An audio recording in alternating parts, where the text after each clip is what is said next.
pastor yifuzaga kunkorera indirimbo, ariko mbere yo kunkorera indirimbo yifuzaga ko hari ikindi kiguzi yifuzaga, kuko bwa mbere nagiye kumureba nk'umuntu ushaka kumfasha, amereza information nizo zari kenewe bwa mbere, mubeshya ko ndwaye icyo gihe ndataha tutaryamanye. Icyo gihe yanguriye imiti, yangurira n'utuje, amakaye, amatiketi, ndataha. Ku nshuro ya kabiri ngaruka kumureba, aribwo agiye kumpa amafaranga yo kujyana muri studio. Icyo gihe nta kindi cyo kwireguza nari mfite, yampaye amafaranga y'igice, duherukana ubwo nayo yampaye, yahize umuhigo ntiyawuhigura. Icyo gihe bwo natashye ababaye cyane, ndetse yari yabanje no kumbwira icyo ashaka bya nyabyo, ambwiza ukuri. Nta muntu wari uzi challenge zanjye, muri family yanjye ntago bari bazi ibibazo nahuye nabyo, narabicecetse. Bibaye ngombwa ko bijya muri RIB, ibimenyetso nabizana.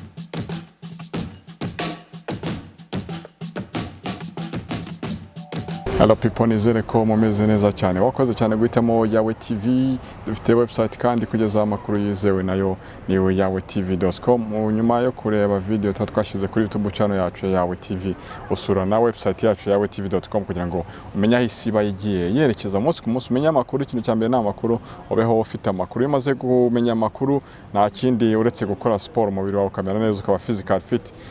Utugana muri Body Max Fitness, duherere mu Giporoso usa n'uwerekeza i Kanombe muri Hilltop. Udahamagara kuri 0788 35 81, tukaguha serivisi zigiye zitandukanye dutanga, zirimo gym, irimo ibikoresho byose wifuza kugira ngo ukore umubiri wawe. Dufite sauna ni massage, dufite swimming pool, izo ni serivisi zose udusangana. Nizere rero ko mumeze neza cyane aho mudukurikirana muri mu bice bigiye bitandukanye ku isi. Tuba turiho tujye kuganira n'umwari murimo kubona kuri kamera zanyu. Turaza gutangira tumuha ikaze kuri Yawe TV, tugaha ikaze kuri Yawe TV. Murakoze cyane. Meze neza? Meze neza. Ko witonze cyane. Hari igihe sinzi ukuntu biba byamfashe. Ubundi ntago bigira. Gahoro. Nitonda nk'abakobwa byonyine. Byonyine. Abakobwa bitonda gute? Abakobwa se hari ukuntu nyine iyo wasaraguritse cyane ugasamara, avuga ngo uriya mukobwa n'umwasama, agiye gusaba gutuza ku munwa, niyo mu mutima waba udatuje, kijisha ugatuza gake gake. Utuza ku munwa ariko mu mutima ntago utuza. Oya, nyine mba ahantu hose biba biri middle, bibalancing. Okay, sawa cyane. Tuguha ikaze kuri Yawe TV. Murakoze cyane. Turi kumwe n'andi tugiye kuganira. Nitwa Grace Shimwe. N'ibindi bivuga. Grace Shimwe ni muntu ki? Grace Shimwe ni umukobwa. Yego. Ko nabyibagiwe kwivuga. Grace Shimwe ni umukobwa. Aririmba gospel. Nyuma yo kuririmba gospel, nabyibagiwe manda yo kubwira mu kanya. Nyuma yo kuririmba gospel nta kindi kikuranga? Nyuma yo kuririmba gospel no kuba ndi umukobwa. Ufite umugabo, uri umugore, ufite abana. Navuze ko ndi umukobwa. Nabivuze. Ndi umukobwa. Yego. Okay. Hanyuma watangiye iby'umuziki ryari, ni story imeze gute nyine? Story y'ukuntu natangiye kuririmba ntago ni kwa kundi umuntu aba yaratangiye ari umwana. Navukiye mu muryango ukijijwe, ajya ndirimba muri korali mu rugo ku ikanisa aho twasengeraga. Nyine ngenda bikura, aho ngiye kwiga muri secondary, nkomereza mu makorali atandukanye yo ku ishuri. Hanyuma 2021 nibwo nasohoye indirimbo zanjye ebyiri zanjye bwite. 2021 nibwo wasohoye indirimbo zawe? Yes, zose zasohotse muri uyu mwaka uko ari ebyiri. Ubwo zasohotse aribwo ugitangira? Oya, nari nsanzwe ndirimba nyine mu makorali, muri ministries zitandukanye aho nagiye mba. Ariko izanjye ku giti cyanjye nihimbiye nkandika nkajyana muri studio. Ni icyo gihe zasohotse kuko maze gukora ebyiri zonyine. Maze gukora ebyiri zonyine? Yes. Wazikoze gute? Ubushobozi bwo kuzikora bwavaga hehe? Byari bigoye. Buriya hari ibintu umuntu yifuza n'inzozi arota, ariko bigorana kugira ngo abigereho neza nk'uko abyifuza. Ni ibintu natekereje kuva kera, kuko nanjye ishuri 2018 ndibuka niga muri secondary mu wa kabiri, nari ntazi kuririmba nk'abirire byatari. Ngeze mu wa gatanu ndirimba muri korali, kuririmba cyane niyo yantoje.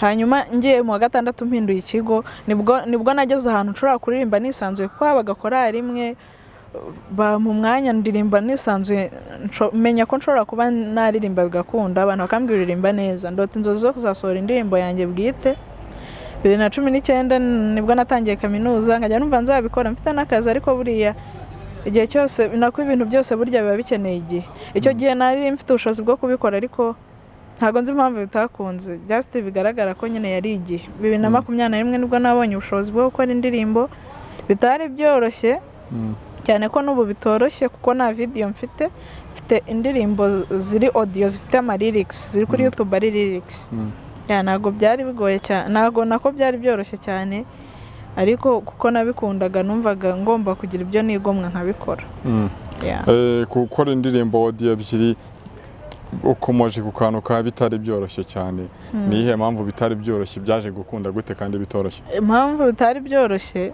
nigaga muri kaminuza niga evening 2020 covid iza naye ndangije nahereye natangiye kwiga March 2019 March 2020 hashize umwaka umwe covid iraza nyuma ya covid twafunguye mu kwa 12 2020 icyo gihe kuko twatahaga kare mu gihugu hose bakuraho session ya evening amashuri ya evening avaho bisaba ko nituzajya tubona umwanya tuzajya twiga day kuko abantu bari bafite akazi gatuma batiga day batakaje amasomo ndeka ibyo nakoraga kuko narikoreraga ndeka ibyo nakoraga nsubira kwiga kugira ngo nige neza mbitunganye hanyuma urumva icyo gihe nari ndetse akazi ndimo ndaniga kandi abari bwo nsohora indirimbo yego ntabwo rero ubushobozi nyine urumva akazi nari nakaretse byari bigoye ubushobozi uvuga n'ubw'umwanya n'ubw'amafaranga n'ubw'amafaranga yaje kuva hese icyo gihe amafaranga nakoresheje indirimbo ya mbere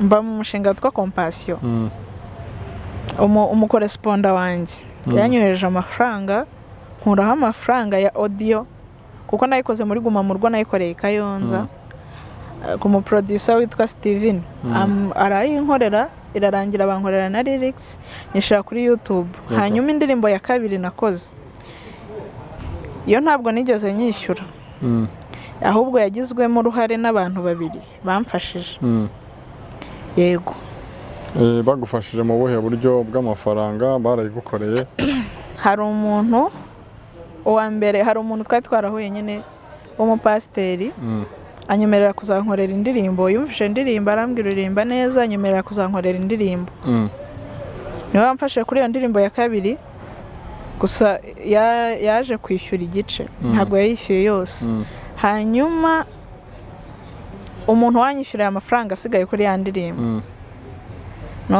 niwe muntu nemera ko ubundi niwe nakise pasiteri niwe nakise pasiteri kuko uwo muntu nagiye ngiye kuri Facebook yanjye urabona kuri Facebook akenshi uba ufiteho abantu utazi abantu bagiye bakwaka friend request utazi akenshi buriya nirwo rubuga ushobora guhuraho n'abantu benshi utazi kurusha izindi zose hanyuma njya mu bashuti banjye sharing indirimbo kuba mbona ndi umuntu ndi inshuti n'umuntu ntamuzi sharing indirimbo igera ku muntu witwa Claude ntago nayimuzi namubonaga kuri liste y'abashuti banjye arangije aranyandikira replaying arambwira nayumvishe uririmba neza akajya nkorera challenge akifata ama video anyaka nimero ya WhatsApp akajya anyohereza nyina ama audio arimo arayiririmba arimo arayumva akanganiriza akambwira courage indirimbo yawe nayikunze yamfashije ntago tuziranye umunsi umwe nari nzi n'izina rye rimwe ntaramwumva navuga kuko yanyandikaga kuri WhatsApp na n'ubu dushobora kuba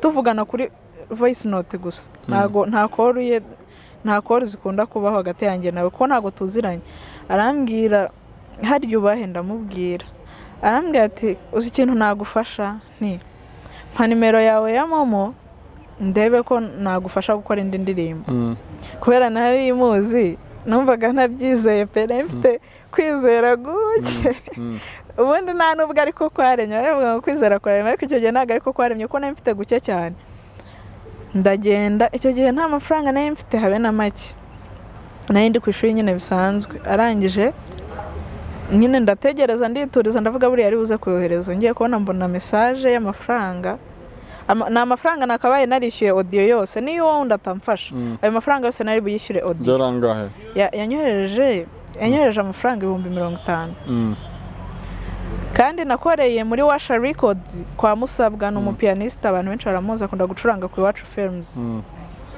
Musabwa nyine nari naramuvugishije nawe arambwira ko video nirangira uzaza nkorera indirimbo nakabaye naranayishyuye yongo ariko nyine kuko nta yandi mafaranga nari mfite kandi nagombaga kuza muri Kigali pastor yari yampaye igice ampa make hanyuma nuzuza aho yongo asigaye nkajya nyakoresha nka tiketi aramfasha kugira ngo nze nyikore irangire uruhare rwanjye no kuyandika no kuyiririmba ibindi kabisa byakozwe nabo bakozi b'Imana yego none se twigaruka inyuma gatoya mbere watubwiye wakomeje kuri pasiteri akubwiye ko azakoresheje indirimbo akubwiye ko azaguha igice nta bushobozi yari afite bwo kuguha yose byagenze bite pasiteri ikigaragara yari afite ubushobozi bwo kuyishyura yose ahubwo hari igihe nyine uba ufitanye gahunda n'umuntu byagera hagati ntimube agure uwo wundi wanyohereje amafaranga ntabwo tuziranye na n'ubu ntabwo nzi isura ye nta nubwo aransaba ko duhura aravuga buri gihe ajya ambwira amakuru umeze ute akambwira ati niyo mbikomojeho nkamubwira ukuntu tutaziranye arambwira ati buri gihe nikigera Imana nibishaka tuzabonana ariko urumva pasiteri we byansabye kujya kumureba kugira ngo ampe amafaranga yo kwishyura ntabwo yigeze yanyoherereza we yarakeneye ko njya kumureba kugira ngo anyohereze amafaranga inshuro ya mbere ndagenda njya kumureba ampereza amanimero y'aba producer benshi arambwira nagushakira aba producer ampereza wa video arambwira ati nagushakiye umuntu ushobora kugukorera video mwavugana hanyuma yaho kambwira tangije mfata amanimero ndagenda arambwira ubandikire kuri WhatsApp ubabwire ko ari njye waguhaye nimero ni sawa arambwira ati muhuza umbwira arambwira ati nawe ubikore nkaho ari wowe nubwo atari wowe uri bwishyura ariko nawe ubikore nkaho ari wowe kiramo umutima ntago nawe mubwiye ngo banciye 70 ntago nawe mubwiye ngo banciye nyine ngo mubwire ibintu birenze njye nabikoze nkeneye kureba ushobora kunkorera kuri make kandi agakora ikintu gifite quality nawe bitari umugore muri babandi yampaye bo bari bahenze cyane kurusha nge twavuganye niyo mpamvu nagiye kwa Musabwa hanyuma nyine mubwira uwo twavuganye arambwira uzaze nkuhereza amafaranga ariko icyo gihe bwa mbere njya kumureba akampa izo nimero namushyitseho ngiye gusubira i Rwamagana yabaga i Kigali we aba i Kigali namushyitseho ngiye gusubira i Rwamagana ndagenda njya kumureba gusa ikigaragara amafaranga ye nabonaga bitari buze koroha kuyabona kuko urumva nagereranyije n'undi wampaye support yanyoheje amafaranga kuri telefone ariko yarakeneye ko njyeyo nabonaga sinzi hari igihe uba ubona ibintu by'umuntu atari gutyo gusa hari igihe ugira ngo ibintu ni ubuntu ariko ukaza kwishyura mu buryo utazi ubuhe pastor ikigaragara ni wa muntu wambwiraga none se waje ukarara njyewe nta mugore nahasanze nta n'umwana nahasanze ikigaragara aba wenyine kuko nagiye ahantu aba ngiye yambwiye ahantu musanga bitewe n'izina yambwiye numvaga atari ahantu mu rugo numvaga ari nko ku kazi ngezeyo nsanga niwe aho aba ngengera nta mugore nahasanze nta n'umwana nahasanze noneho imagine pastor kubwira ngo none se waje ukandaza ejo ukazajya muri studio nkaguha amafaranga uhita wibaza ukuntu ibyo bintu bimeze umuntu si musaza wawe si papa wawe nta sano ufitanye nawe uzura ari we mu nzu ni ibintu biri no mu Abanyarwanda bose barabizi njya mvuga ibi bintu abantu bakantera amabuye ariko wenda niko baba babitekereza nta wabarenganya nta nubwo reaction mbi z'abantu tuzanga hari igihe zinadufasha rimwe na rimwe hari n'igihe bivugira ibyo bashaka bari kuruhura mu bwonko cyangwa iki abantu benshi njye mbivuga bakavuga cicika aho ngaho niba udashoboye kumuvuga zana ibimenyetso hano wenda bibaye ngombwa ko bijya muri RIB ibimenyetso nabizana kandi impamvu ntanazana ibimenyetso ni uko umunyamakuru atabinyatse ntabwo mbiza ngo nabitanga n'ikiniraga ariko nyine pasiteri utangiye kukubwira ndagukumbuye ngwino urare hano byuko ujya muri studio, ni umugabo. Abantu bose barabizi umugabo n'umugore uko baremwe ni nka magneti zirakururana, ukibaza se aya ni amafaranga gusa cyangwa arazana izindi nkurikizi. Hari ibintu byeze njya mbibona kuri social media, abakobwa batanga ubuhamya, ari abakobwa n'ubwantu batera amabuye bakandika comment mbi ngo ni indaya, ngo nimwe mu bacumuza n'ibiki kandi bo bagakwiye kuturusha imbaraga nk'abakozi b'Imana. Ibintu byadutse, abapasiteri, abakozi b'Imana bamaze abakobwa barasambanya abana, barahamagara umwana arajya kurepeta akajya gufata urufunguzo kwa pasiteri akagaruka hari ibindi byabaye, ugasanga abana bo muri korari arabiyegereza ariko mu by'ukuri atari urukundo rw'umubyeyi nk'uko undi muntu wese yakunda cyangwa uko yakabaye abafata, ahubwo usanga abantu umurimo w'Imana bawuhinduye iwabo. Niba ari Imana yabahamagaye, niba barihamagaye, ugahita wibaza se uyu muntu bimeze gute. Rero ubwo buryo icyo gihe urumva iyo yari inshuro ya mbere, ndataha mpa na tiketi. Umuntu mwiza kabisa. Ntabwo buriya nubwo umuntu yakora ibintu ntibyuzure cyangwa agakora ibintu ngiye nitabiba uruhande rumwe, uruhande rwiza yakoze neza ndarumushimira. Yampaye amafaranga y'igice, yampereje tiketi njya kumureba, n'icyo gihe yampereza yampaye tiketi ngeza kuri producer, ibyo ndabimushimiye. Ariko ibindi basi yatekereje bitari byo cyangwa yifuzaga ngewe ntashoboye, byatumye atarangiza igikorwa yakoze. Imana imubabarire, guhiga umuhigo ntawuhigure, Imana imubabarire. Ari ni ibintu abari umuntu wari wese byageraho, gusa byaragaragara ko yabigize, ntago ari ibintu by'ibanga byo guhisha. Rero ku nshuro ya kabiri nibwo nasubiye urumva ubwo bwari ubwa mbere mpama nimero, natashye Rwamagana ndagaruka. Ku nshuro ya kabiri nje kurangiza indirimbo, aribwo ngiye kujya muri studio bwa mbere, namaje kumvikana na producer namubonye, nibwo nagiye kumureba ampereza, nibwo yampaye ayo mafaranga. Icyo gihe cyo nanavuye yarakaye cyane kuko ntashakaga gukora ibyo ambwira, navuye yarakaye ku rwego. Urumva ubwa mbere hari n'igihe nyine kwa kundi wirengagiza ibintu, kuko nayo imukeneyeho serivisi, nariyoroheje ntago nyine namwikarumyeho cyane, mwereka ko rwose nta kibazo ngiye ariko nzagaruka, ndamubwira kanihute burije nzagaruka, makeya ngurira utuji ndataha, ngurira utuntu twose. Ndibuka ko icyo gihe nanamubeshya ko ndwaye ngurira imiti, ancisha kuri farumasi ngurira imiti ntarwaye kugira ngo mucike. Ku nshuro ya kabiri bwo nasize arakaye cyane kuko sinari kumubwira ngo sinakize kandi yarampaye imiti simubwiye ko nakize.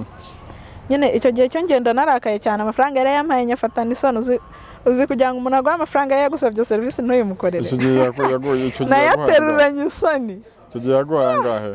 Ayo mafaranga yihoreye yampaye kanyihorere ne kuyavuga. Ariko wenda umuntu yakwibaza ngo ubundi umubano wari ufitanye na pasiteri wo kugeraho akubwira ngo nsure, ni ibintu byatangiye gute ubundi? Njyewe twahuye kubera undi muntu, ni nk'uko wowe Patrick twahura uri kumwe n'umushuti wawe nkamusuhuza tukamenyana, hanyuma icyo gihe amenya ko ndirimba gospel, yemera kuzamfasha, arambwira nzagufasha ngiye nkukorera indirimbo. Amaze kumbwira azankorera indirimbo, ngiye numvaga ari ubugira neza nk'uko undi wese wabikora. Ntabwo ari ikintu, numvaga ari ibintu bisanzwe gufasha nk'uko undi wese yagufasha. Hanyuma icyo gihe ampa amafaranga y'igice, nkasigara arakaye cyane. Mbibona ko yarakaye, bwari ubwa kabiri mpagiye, kuko ubwa mbere nagiyeyo ampa nimero kugira ngo mbanze ngende nshaka umushora kuzamfasha. Hanyuma ku nshuro ya kabiri icyo gihe nsigara arakaye cyane, nasanze yaranimutse ashaka ko tujyana iwe. Mu by'ukuri agaragaza noneho anyereka icyo ikiguzi yifuza cyo kugira ngo ankorere indirimbo, ariko ikiguzi ntacyo yari yarambwiye mbere hose anyemerera kuzamfasha. Cyari ikihe kiguzi? Iyo umuntu avuga ngo ikiguzi yaragiye umuntu adasobanukirwa ikiguzi yakoraga. Ikiguzi ni ukurarana nawe, ni ukuza iwe nkaryamana nawe. Njyewe nabonaga ari cyo yifuza, kuko umuntu ukubwira ngo uze twari kurara turamya se, mwari kurara mu masengesho, twari burare mu butayu, saho hari mu butayu cyangwa hari umuntu atangiye kukubwira ndagukumbuye, uri mwiza, ugashaka ahantu biri buze guhurira n'ibyo amavuta y'Imana, ukaza gushaka ahantu biri buhurire n'ibyo murimo. None ubwo ku nshuro ya kabiri yakubwiye icyo yifuza, noneho byaje kurangira bitase? Ku nshuro ya kabiri wahavuye gute noneho? Mwarabikoze?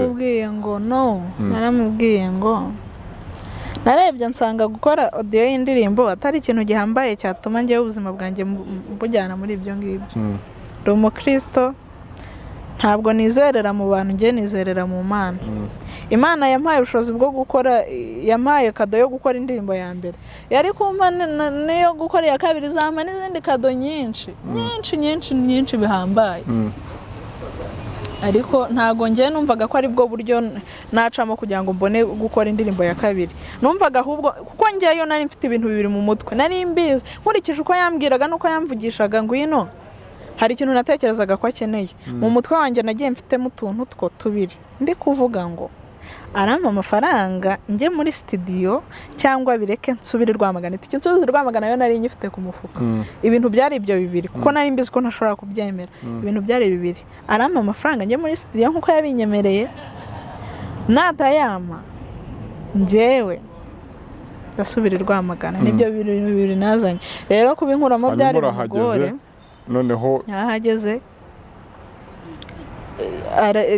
twaranatindanye cyane kuko producer ari kumpamagara bikanya, ninkomeza kukubura ndigendera n'ibiki n'ibiki. Producer akaguhamagara wandi wakubwiye kumuvugisha hari? No, uwongewe twahuje, producer twahuje. Nuwo twari twaravuganye kuko naramubwiye hari uwo twavuganye. Nanjye hari abo twavuganye. Urebe wowe waguca make kandi akagukora ikintu kiri quality. Kuko narabanzaga niba muvugishe namasaga amafaranga akorera nkabanza nkamwaka indirimbo yakoze kugira ngo numve. Hanyuma uwo twahuje njye nuwo nari naravuganye nawe. Arampamagara akajya ambwira uri gutinda, urimo uratinda. Ndamubwira okay ndaje, biranantinza cyane. Twaratindanye niyo mpamvu nahavuye arakaye amereza amafaranga. Hanyuma mu kugenda nagiye muri studio ndishyura. Ku nshuro ikurikira byasabaga ko njyewe nanza kongera kumuvugisha, nari namaze kumutinya. Hanyuma urumva uwo wundi yari yampaye amafaranga, ndagenda nishyura asigaye, andi nyakoresha kunoza, andi nyakoresha nk'amatiketi yagiye amfasha. Kwanza pastor niyo atamfasha, uwo wundi wampaye amafaranga ntago nari bubure, ayari asigaye kwishyura niyo yari makeya kurusha ayo bari bampaye. Ndagenda nanga kongera kumuvugisha, ndamutinya, nishyura asigaye. Pastor icyo gihe yaguhaye angahe? Amafaranga pastor yampaye subo wareka kuyavuga koko. Yaguhaye angahe? Yagomba kuguha angahe? Amafaranga ya pastor urumva musabwa yari byari nka promotion ko nyine nari namuganije ngenda ndamubwira ubwo ntangiye gukorana amafaranga mfite. Arambwira ko ndagwa promotion, nzagukorera indirimbo ku 50,000. Anshakira n'ababekazi pe babizi. Yankoreye indirimbo neza bitandukanye n'amafaranga namwishyuye cyangwa nayo nuko akorana n'abandi. Urumva yari yambwiye 50,000, njye namubwiye uko biri pe, ntago nigeze mubeshya na gato. Yamereje 25,000. Ndagenda tangije, urumva nishyuye asigaye, andi nayakuye kuri yandi wawundi yampaye. Asigaye nyakoresha mu matiketi n'ibiki byose no gukora ama lyrics kuko we yampaye audio nikoreshereza lyrics ndayaprodinga. Ndangije majije kuyaprodinga indirimbo yanatinzeho gake, majije kuyaprodinga ndayimwoherereza, ndamushimira kugira ngo wumve urwego byari biriho. Namushimiye mbere y'uwampaye yuzuye, kandi uwampaye yuzuye ntiyigeze ambaza ngo audio nangahe, nta nubwo yigeze ambaza ngo baguciye angahe. We yampaye ku mutima w'ubitekereza, kandi njye nawe ntabwo tuziranye. Ni umuntu ufite umutima utangaje, Imana imuhumugisha. Pastor we urumva yaraze nkeneye gutanga ampereza igice, maje kumpereza igice ndigendera. Nta muntu wari uzi story yanjye nawe uretse ubu ngubu nyivuze, n'ikindi gihe kimwe nayivuze. Ndigendera, indirimbo maze kuyimwoherereza yasohotse nayo ya prodince. Naramushimiye ndamubwira Imana igumugisha ku byo wakoze. Waramushimiye bikuye ku mutima? Nta bikuye ku mutima vuba. Kandi ataragwaye yuzuye ari sendya yakwatse. Iyo ndakaje nkunda kuvuga ibintu byose niba ari byiza nako niba ari byiza cyangwa ari bisimbizi, ariko kuri kundimo ndakuvuga. Iyo wandakaje nkubwira ikintu wandakaje hose nshobora kukubika mu mutima wanjye. Iyo wanejeje, icyo wanejeje nkigushimira uko kiri, kandi n'umuntu utagira inzika nyine iyo nkubwiye bishiramo. Ndamushimira ndamubwira warakoze ku ruhare wabigizemo. Ni uruhare yabigizemo, ntago yabikoze byose kuko wabikoze byose mfite nawe uko message ye namuhaye. We nambwiye ngo warakoze ku ruhare wabigizemo kugira ngo indirimbo isohoke. Hari uruhare wabigize, Imana igumugisha kandi izaguhe n'ubushobozi bwo gukomeza ufasha abandi bantu. ndamushimira. Hageze nyuma ndamubwira ariko ndamubeshya, ndamubwira ntabwo narangije kwishyura. Namwe uzaza i Kigali ryari? Ntivuba. Oya, nahise amubwira kubera naramutinye, natinye kongera gusubirayo. Ndamubeshya ndi bize, ndi kwandika memoire kuko nyine nejo bundi kandi nari ndimo nsoza kaminuza. Ndamubwira ndi kwandika memoire, ntago byoroshye ariko ninzabona umwanya nzakubwira. Nyuma y'iyo message nta yindi yanyandikiye. Ubwo nanjye nicyo nagiye kwibaza ngo mbere yuko agusabye service amafaranga agomba kugwata yaguha yuzuye communication yose. Urumva kumusaba asigaye twavuganaga gake, hanyuma kumusaba asigaye bimusaba kumbaza njye ugiye nzazira i Kigali. Bivuze ko nagombaga kugaruka nkajya kuyafata aho nakuye andi. Mubwiye ko ntahari kongera kuvuga birashira. Kuva icyo gihe kugeza ubu ngubu ntabwo murongera kuvuga? Kuva icyo gihe kugeza ubu ngubu hari igihe amvugisha, ashobora kuba hari interview namuvuzeho, niba yarayibonye niba atarayibonye ntabwo mbizi, gusa sinigeze musebya, sinigeze muvuza izina, arabizi yihane kandi n'abandi bose bameze nkawe. Bihane ntago nyine bajya banavuga ibintu uko biri. Niba akeneye kugufasha ariko akeneye ko hari ikindi kiguzi uzakigumo, basi bajya banabivuga, uvuge niba ubishoboye ibyo bintu, kuko hari igihe kujyana mu bintu buragi kandi utabishoboye agatuma wangiza igihe cyawe nawe akangiza iki. Yego. Abo biyita abakozi b'Imana si ubu ngubu batakiri abo kuri, abantu baraza kujya babamenyera kuki? Ni benshi cyane. Abakobwa bandi bazahura nabo, abantu bari mu murimo w'Imana, abantu bari mu nsengero bakora umurimo w'Imana bazahura nabo. Abo twita abapasiteri twubaha bidasanzwe, abantu twita, ntabwo mbavuze bose, harimo abukuri, hari n'abatakora ibyo. Abo twita abadiyakoni bo mu rusengero bakomeye bakora ibintu bidasanzwe, ugasanga ni babandi utarazanywe no kurya amafaranga y'abakristo yaje gusambanya abana b'abandi. Ukuri kwashize mu bantu, ariko ni ibimenyetso nyine by'iminsi y'imperuka byanditse muri Bibiliya. Bazahura nabo. Kumenya umuntu ntiwamureba agenda ngo umenye ukuntu atekereza iwe muri indani muri we, ariko iyo muvuganye utangira kubona aho yerekeza. Umukozi w'Imana wa nyawe se n'ukora ibiki? Umukozi w'Imana ubundi nuko biyitabo cyangwa tugakunda kubitabo.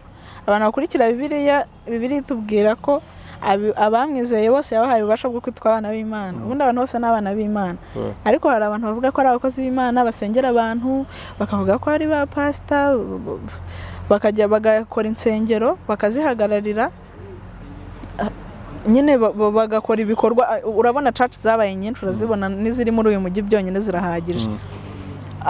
Bo biyita abakozi b'Imana, natwe dusengera tubita abakozi b'Imana, ariko mu by'ukuri ibikorwa bakora na Bibiliya batwigishirizamo hari igihe usanga bidahura. Rero imico y'umuntu myiza niyo ikwereka ko bihuye n'ibyo yiyita, ukabona ko inyuma hawuzinga isa no imbere.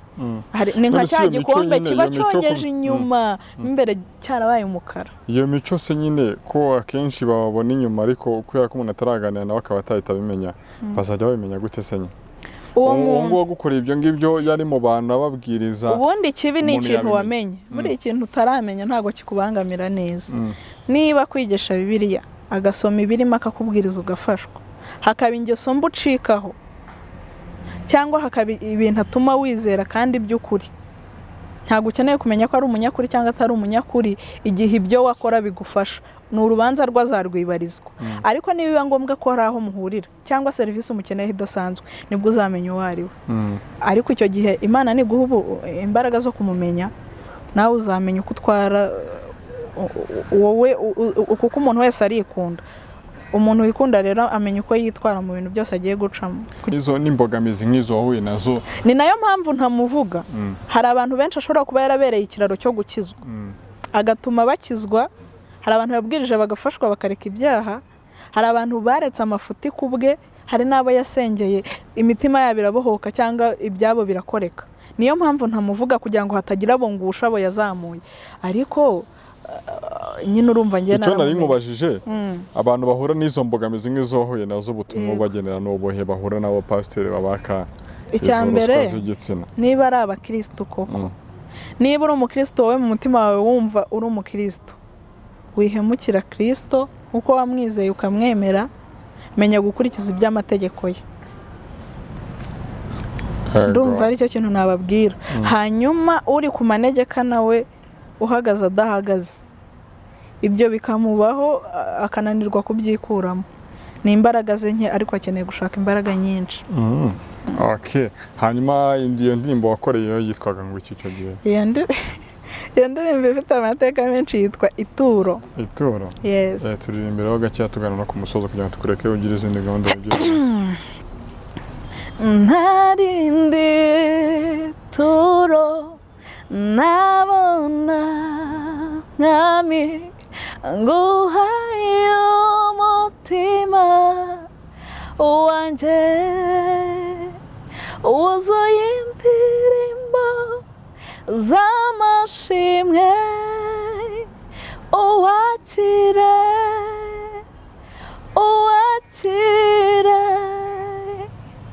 nzaba mu nzu y'Uwiteka iminsi yose y'ubuzima bwanjye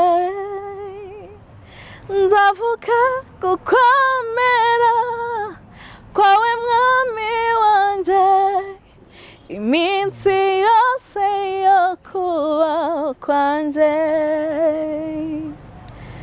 nzaba mu nzu y'Uwiteka iminsi yose yo kubaho kwanjye. Ego. Okay, yitwa Ituro. Niyo wakoreye ngo kwande? Kwa Musabwa Pro. Musabwa ni umupiyaniste uzwi cyane, afite studio yitwa Washa Records. Okay, hanyuma wabwira abantu niba ndari ibikorwa uteganya vuba ukababwira na YouTube channel yawe kugira ngo wabishobora bayajyana kuri subscribe. YouTube channel yanjye iri mu mazina yanjye yanditseho Grace Shimwe, hari izo ndirimbo zanjye ni lyrics. Ubu ngubu nari ndimo gushaka imbaraga nsaba n'Imana kushobora kumfasha nabona ubushobozi bwo gukora video. Yego, nicyo nshaka kubanza gukora mbere yuko nkora indi audio ari yo yose. Yego. Okay, turagushimiye cyane rero, sinzi niba hari ikindi kiri ku mutima wabwira abari badukurikiranye kuri Yawe TV hanyuma tugasoza. Ikintu nababwira ku bijyanye wenda ngiye n'ibyo nkora n'indirimbo zanjye nyine indirimbo ziri kuri iyo channel njya nkunda kuzivugaho story yazo gato. Iya mbere yitwa Ndagushima, iya kabiri yitwa Ituro. Ni indirimbo nakoze ndimo gushima Imana ku bintu byinshi yari imaze kunkorera. Iyo yitwa Ndagushima, umuntu wese waba wumva afite ishimwe akeneye gushima Imana yayireba ikamufasha. Ari ukuntu indirimbo igufasha kuzamura amashimwe yawe. Ibivuga gute? Ibivuga gute? Iravuga ngo ndagushima ndakurata ndakuramya mwami wanjye nyiriho ikuzimu na mirimo izabayo na migambi tuzabonayo ndaririmba uwo musaraba ndamamaza imbabazi zawe Gorigota wangabiye kuba umwana w'Imana. Hanyuma nyuma yo gushima naje kubona nta kindi kintu naha Imana uretse kuyiha umutima. Niyo mpamvu nayise Ituro. Bajye kuri channel yanjye bakore subscribe, like, share na comments. Imana ibaho umugisha cyane, bakomeze kunshyigikira kandi Imana ikomeze nabo kubashyigikira. Yego, yitwa Shimwe Glass niwe twarimo tuganira kuri Yawe TV. Ariko wenda dusoza yo ukora indirimbo inspiration ziva hehe ukurikije wenda ibyo byakubayeho na ndirimbo uteganya kuzabikoramo kugira ngo n'umuntu wakumva ubwo butumwa buyirimo nawe biba byamufasha kugira ngo atazahora n'imbogamizi nk'izo wahuye nazo? Ngiye gukora indirimbo rero. Indirimbo ya mbere nayikoze kubera ibyishimo by'ibintu byinshi nayo maze kubona kuko nayanditse 2019 nubwo nayo yisohoye 2021. Hari amaze kuri ngiye ku buzima bwanjye hari amaze kuza ibintu byinshi byisukiranya kandi byiza. Muri ngiye numva mfite gushima Imana kubera ibyo bintu. Ndirimba indirimbo yo gushima hanyuma mbonye isohotse numva amashimwe yikubye kabiri. Nshaka ikintu naha Imana basi kugira ngo nyishimire biruseho. Ndakibura numva ikizima ari ukuyitura umutima kuko akenshi ni nawo yishimira. Nyine urumva ibyanjye byose bizamuka mu mashimwe. Ntago nzi wenda ya gatatu nzakora ukuntu izaba imeze ariko akenshi nkunda gukura indirimbo mu mashimwe. gutekereza rero ibintu byambayeho numva atari ngombwa kubirimba kuko ni ibintu biba ku bantu benshi naganjye wa mbere amasomo yo ni menshi kuri ibyo ngibyo bazayakure muri iyi interview. Okay, turagushimiye cyane wakoze cyane reka nshimire n'abari badukurikiranye kuri Yawe TV babwire ngo amahoro y'Imana bane namwe mukomeze mudukurikirana umunsi ku munsi. Nitwa Patrick reka dusubire mu nkuru zacu zitaha.